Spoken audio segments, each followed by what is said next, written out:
اپنی زندگی میں اللہ کی مدد کی طرف بڑھیں، مالک کی مدد کا حصول اختیار کرنے کی کوشش کریں، اللہ کے ساتھ اپنے آپ کو جوڑیں۔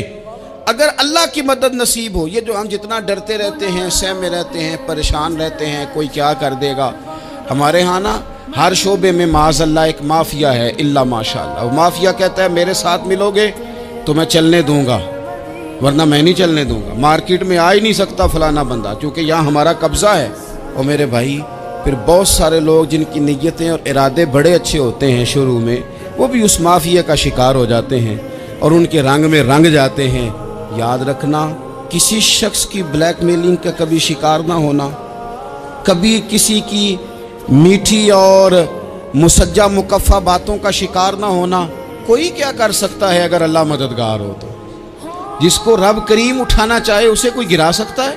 ہم یہ ڈرے ڈرے سہمے پریشان فیصلہ کرنے کی طاقت نہیں، مجھے چلنا چاہیے کہ نہیں، اٹھنا چاہیے کہ نہیں، کرنا چاہیے، اٹھ باندھ کمر کیوں ڈرتا ہے؟ پھر دیکھ خدا کیا کرتا ہے۔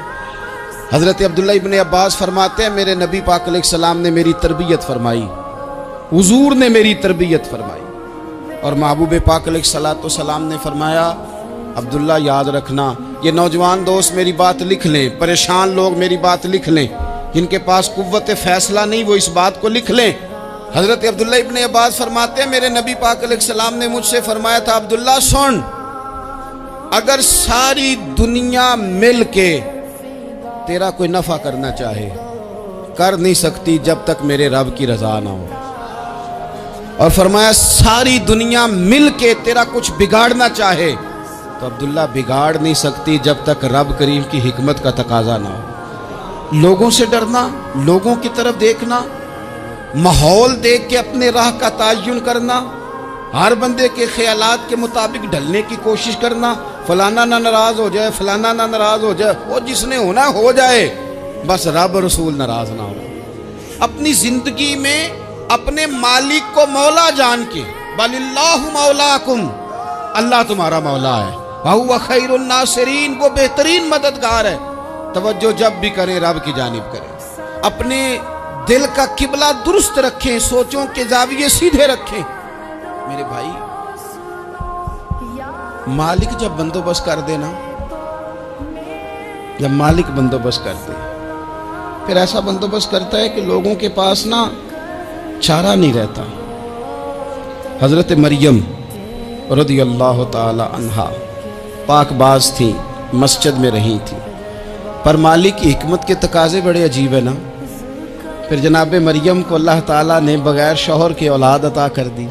یہ بات ہی ایسی تھی، وہ کسی نے کہا تھا کہ مخلوق تو فنکار ہے اس درجہ کے پل بھر میں سنگے در کعبہ سے بھی اصنام تراشے، تم کون ہو کیا چیز ہے داغ کبابی، لوگوں نے تو مریم پہ بھی الزام تراشے۔ تو لوگوں نے کہا کدھر سے لے آئی بچہ، تیرا باپ تو ایسا نہیں تھا، کہاں سے لے آئی؟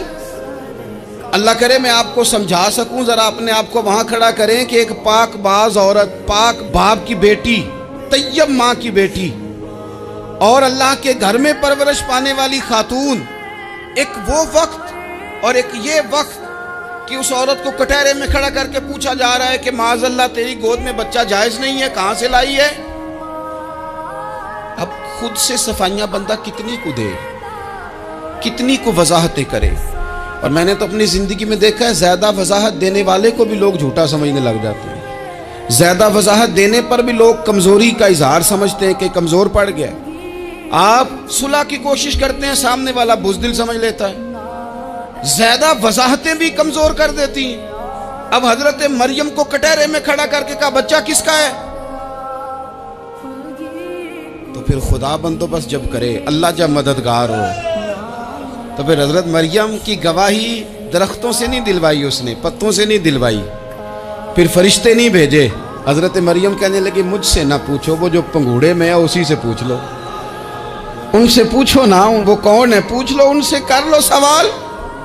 انہوں نے کہا پنگوڑے میں چند دنوں کا بچہ یہ جواب دے گا؟ مددگار تھا رب، ان کی برات کا اعلان کرنا تھا مالک نے، اور جب مالک اعلان کر دے، جب مالک تیری صفائی دینا چاہے، جب مالک تجھے دنیا کے سامنے نکھارنا چاہے، تو پنگوڑے میں لیٹے حضرت عیسیٰ بول کے کہنے لگے انی عبداللہ آتانی الکتاب، فرمایا میں اللہ کا بندہ ہوں، رب نے مجھے کتاب عطا کر کے نبی بنا کے دنیا میں بھیجا ہے، میں اللہ کا بندہ ہوں، کتاب لے کے آیا ہوں، نبی بن کے آیا۔ پھر پنگوڑے سے اعلان ہو گیا، پھر بچہ بول پڑا۔ اور یہ ایک دفعہ نہیں بات ہوئی، یہ بنی اسرائیل میں ایک جریج نام کے شخص بھی تھے جو نماز پڑھ رہے تھے، بعض نے لکھا ہے نفل نماز تھی، اماں نے پکارا تو آئے نہیں، تو ماں کے منہ سے نکل گیا تو اتنی دیر تک مرے گا نہیں جب تک کسی بے حیا عورت کا منہ نہ دیکھ لے۔ تو وہ عبادت گزار تھے، لیکن لوگوں نے ان کی عبادت، ریاضت، پرہیزگاری کو نہیں دیکھا، بس ایک عورت کو بھیج کے الزام لگوا دیا۔ وہ عورت آیا جایا کرتی تھی، اب آ جاتی ہیں عورتیں، مسئلہ پوچھنے کی نیت سے بھی آ جاتی ہیں۔ ماحول میں کچھ جگہ ایسی بھی ہیں جہاں عورتیں دم کرانے کے بہانے آ جاتی ہیں۔ وہ خاتون آتی جاتی تھی، اس خانقاہ پہ، آستانے پہ، یہ بخاری میں موجود ہے، پھر اس نے کہا میری گود میں جو بچہ ہے یہ انہی کا ہے۔ مجھے بتائیں کیسے بندہ وضاحت دے؟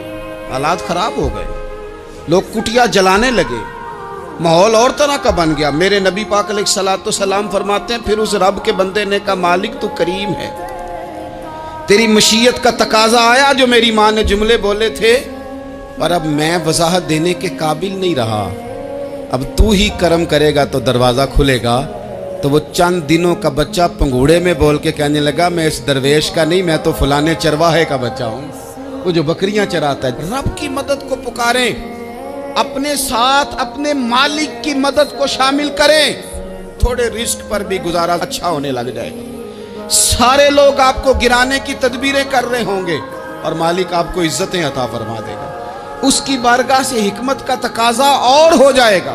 ہم نے ساری زندگی لوگوں کو راضی کرنے میں گزار دی، ساری زندگی بڑھاپا آ گیا بچوں کو پالتے، اور بچوں نے آخری عمر میں کہہ دیا ابا اگر کوئی ڈھب کا کام کر لیتے تو آج ہمارے دن بھی پھر نہ جاتے۔ ساری زندگی گزار دی بہن بھائیوں کو راضی کرنے میں، ساری زندگی گزار دی ذمہ داریاں اٹھانے میں، ان کو 99 دفعہ دیا، ایک دفعہ نہیں دیا تو انہوں نے کہہ دیا تو نے تو کبھی دیا ہی نہیں، تو تھا ہی نہیں۔ ساری زندگی محلے داروں، علاقے والوں کو راضی کرنے میں گزار دی۔ اور میں نے ایسے لوگ بھی دیکھے دین کے لیے وقت گزارا، لیکن جب بڑھاپے میں دانت کام نہ کرتے تھے تو وقت کے مفتیوں کو بھی مسجدوں کی کمیٹیوں نے کہہ دیا اب آپ کی سمجھ نہیں آتی، ہم نے خطیب کو یور رکھنا ہے، نہ دیکھو دنیا کی طرف، دنیا رلا دیتی ہے، نہ راضی کرو بندوں کو، بندے تھکا دیتے ہیں، نہ پیچھے بھاگو ہر وقت دنیا داروں کے، یہ انسان کو کمزور کر دیتے ہیں۔ وہ تو کریم ہی بڑا ہے، 2 آنسو زمین پر بعد میں گرتے ہیں، بندے کے گناہ سارے پہلے معاف فرما دیتا ہے۔ اللہ کی مدد کا حصول، اپنے مالک کی مدد کی طرف بڑھنا، آپ کو بدر کی جنگ بھی یہی درس دے گی، آپ کو احد کا میدان بھی یہی سبق دے گا، فتح مکہ بھی یہی سبق دے گا۔ میرے دوستو جب رب مدد فرمائے، جب اللہ مددگار بنے، دوستوں سے ایک بات اکثر کرتا ہوں، میں کہتا ہوں کہ جتنے درد سے آپ امیر کو اپنی کہانی سناتے ہیں نا، اور جس طرح آپ کے آنسو بات کرنے سے پہلے گر جاتے ہیں کہ غریب ہیں، بچیاں ہیں، کاروبار نہیں، او میرے سنگیو، اس سے آدھے آنسو اپنے رب کی بارگاہ میں بکھیرو، اس کے حضور عرض گزار ہو جاؤ، اس سے طلب کرو۔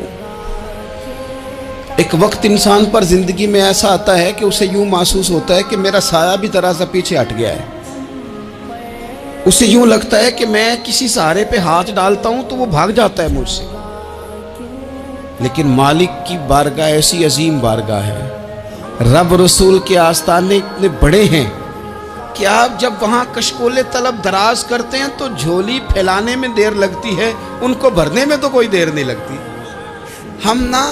ہم نے اپنا سوچ کا قبلہ ہی دنیا کو بنا لیا۔ یہ جو اللہ والوں کی مدد ہے یہ تو یعنی اللہ ہی کی مدد ہے، لیکن یہ جو سیٹھوں کی طرف توجہ کرنا، نوابوں کی طرف توجہ کرنا، دنیا داروں کی طرف توجہ کرنا اور اپنا مزاج اس طرح کا بنا لینا، یارو